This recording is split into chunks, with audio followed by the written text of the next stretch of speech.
Hello and welcome everybody to World of Tanks with M4Wheel. And today I have two replays of my, well, of course I could say my most favorite premium tank, but that's not true. It is among the best, among on the top with the others like the Cromwell B or the IS-2.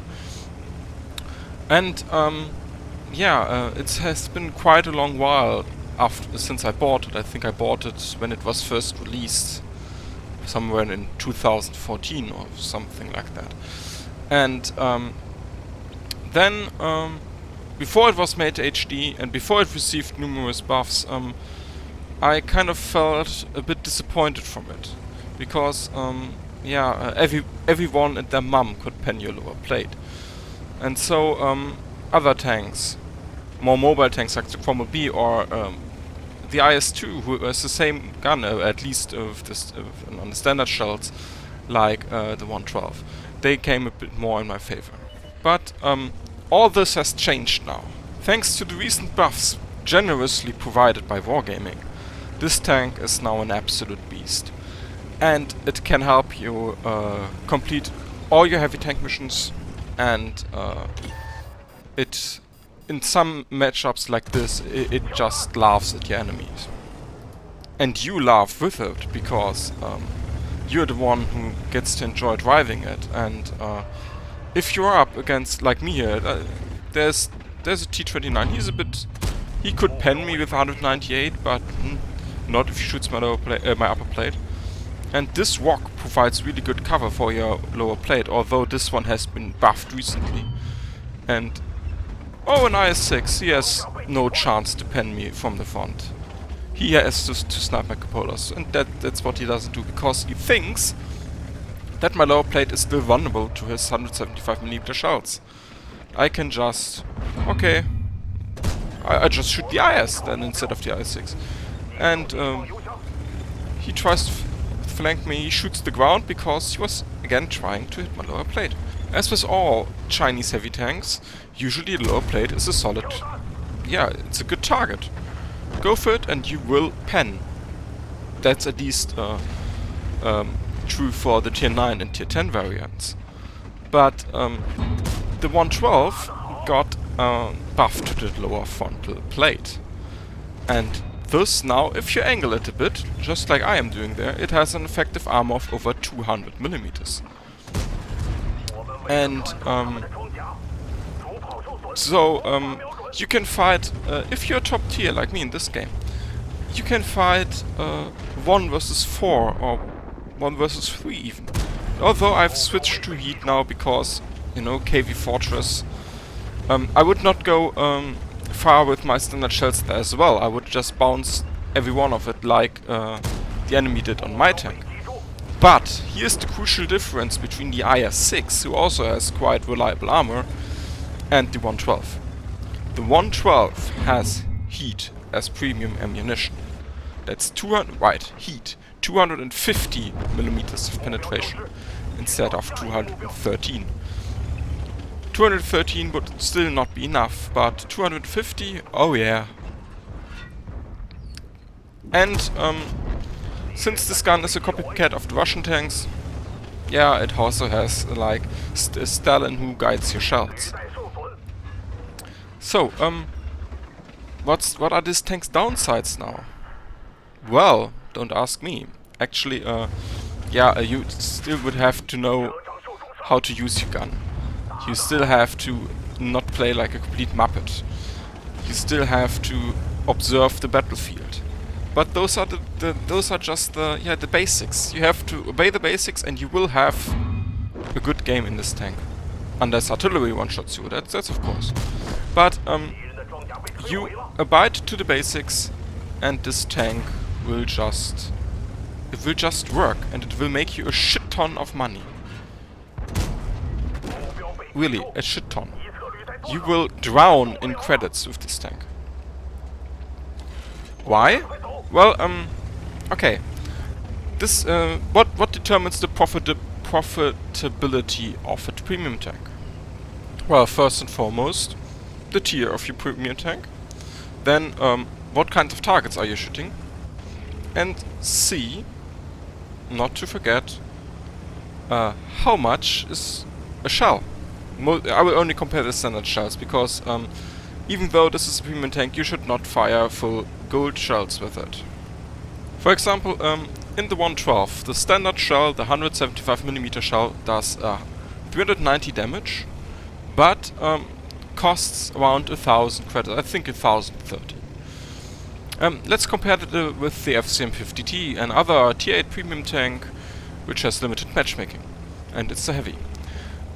It does 240 damage, but its shell only costs 255 credits. Yeah, you heard it right. You can buy 4 FCM50T shells for what one 112 shell would cost. So the FCM50T, providing the same cost, can fire 4 times and does an average damage of 960. For what the 112 does is 290. So and this also goes for every non-premium tank. If you don't want or can't afford a premium tank, then play around, I would say around tier 6, tier 7, and look for a tank that has cheap shells, because you will have to fire often to make a lot of money, so keep the costs down. Shells are quite important. So yeah, in order to determine if you will make a lot of money with the tank or not. And since a lot of your haters will say, oh, M4 can only play this tank when you fire seed at equal level tanks, let's have another game where I will promise I will not fire a single heat shell. And you will see that in the post-game stats, that it... oh, fancy driving. Yeah, what else? If... of course, if you have a higher tier premium tank, you will get more credits, but only if you do... yeah, kind of... yeah, if you have kind of the same combat influence than what you'd have in a lower tier. Because if you don't do any damage in a tier 8, you don't make money, and if you don't do any damage in a tier 6 or in a tier 5 premium tank, you won't make any money either. So that you would have at least need to obey the basics of the game in order to make some money. And of course, if you shoot higher tier targets, then you get more credits and experience. That's very easy. Also, if you win, you get more credits. If you get a Battle Hero medal, you get more credits. You see the picture. Yeah. So enough of the theory crafting. Let's get back to the gameplay. So, in the last game, you saw me use the side scrape ability and just, well, completely dominate enemies who only have 175mm of penetration. And I cheated a bit by using premium ammunition against KV4s, who rely on the fact that the enemy does not fire premium ammunition at them. Ouch. Crikey. Yeah. Also, this tank is advertised with a bad accuracy, but as you just saw from the snipe, or in general with the Russian 122mm tanks, and the Chinese ones are a copycat of that, that's a lie. If you aim properly, and if you have a bit of luck. And I like the 112 after it's been played, or after it's played, after it has been buffed. Actually, I like it so much. Those 2 games that you saw, they were played well, not directly after each other, on different days, but there was another bad game in between them. It was that game, and then it was this one. And during the Top Tankers event, I was on the route to the top 10 in the 112 until an artillery stopped me, and anyway, but it was still good enough to finish in, I think I was ranked 330 on the 112 ranking board, and that's me, and I am not good. Also, you saw that snipe. If that tank hadn't died before, it would have died by then. That was that was a very good snipe, if I have to say so myself. And yes, I'm tooting my own flute. If even a noob like me, what the hell is this tank? Well, let's shoot him. This is one of the Founders Package tanks that you got when you bought, basically bought World of Tanks as a game before it was released. I don't know. He's dead. Okay. Back to what I was saying. If even a noob like me can get on number 330 in the top tankers event, then this tells a lot about the tank, doesn't it? And although in my top 5 series I had a series where I had one game with 96 base experience. 96! Because of this damn artillery. And the other ones were, I think, 2 in the 900 base, and this and the other one, which we see the base experience at the post-game stats, but I think it was around 1300 base and 1250 base. Also, it's always a good indicator to know if a tank is played well within the community, if it's hard to get an ace tanker. For example, the F-50T. I'm still trying to get an ace in this shitbox.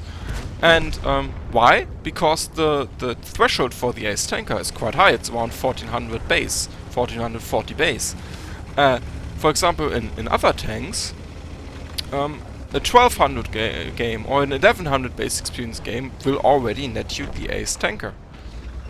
So even the community knows by now, and most of the community who play this tank know by now that this tank is it's clearly better than the IS-6, and if it ever goes on sale again, because it got removed from the sales for some unknown reason, and you like Chinese heavy tanks, then yeah, I can fully recommend this, unless you get shot by Su-152s on the side of the turret where you will not bounce anything, but as soon as you show your frontal armor to them, they are screwed. Yeah, we have to say it like this. Do I get him? I would have gotten him, but yeah, he's too sneaky. Yeah, I can fully recommend this tank. It is a great tank, and it will surely help you with your heavy tank mission 15, because it can never see tier 10s. It can bounce nearly all tier 8s and tier 7s and tier 6s. It sees from the front. I looked it up actually. The lower frontal plate is now 140 millimeters, and even if you not angle it, it's 210 effective, and if you angle it, we're talking about 290 then. Oh, that snipe. I think maybe Wargaming mistyped when they put in the accuracy for this gun. It's not 0.4, it's 0.3. You know, the 4 and the 3, they're quite close together on the keyboard, so I don't blame them. But please don't tell anyone. It's 0.3 the accuracy. You saw it. Yeah. What else is there? Yeah, this is likely my last video this year, because over New Year's Eve I am going to St. Petersburg. For why? I don't know. It was a nice idea to go there with my friends. Yeah. Also, those tank traps are really crap if you can just drive over them like this. Yeah, so from me, a Merry Christmas and a Happy New Year. Spend some time with your family. Don't play tanks, because unless tanks are your family, of course, then do play tanks. Yeah. Enjoy the game. Have a nice day. Bye bye. Oh yeah, the post-game stats. So as I said, no first class, no ace tanker for this amount of base experience. Yeah, also the other game wasn't an ace tanker as well, but. It's all about the profitability and to show you what the new armor of the 112 basically holds in store for you. So if you have problems with your heavy tank mission 15, look no further. Bye bye. For real now.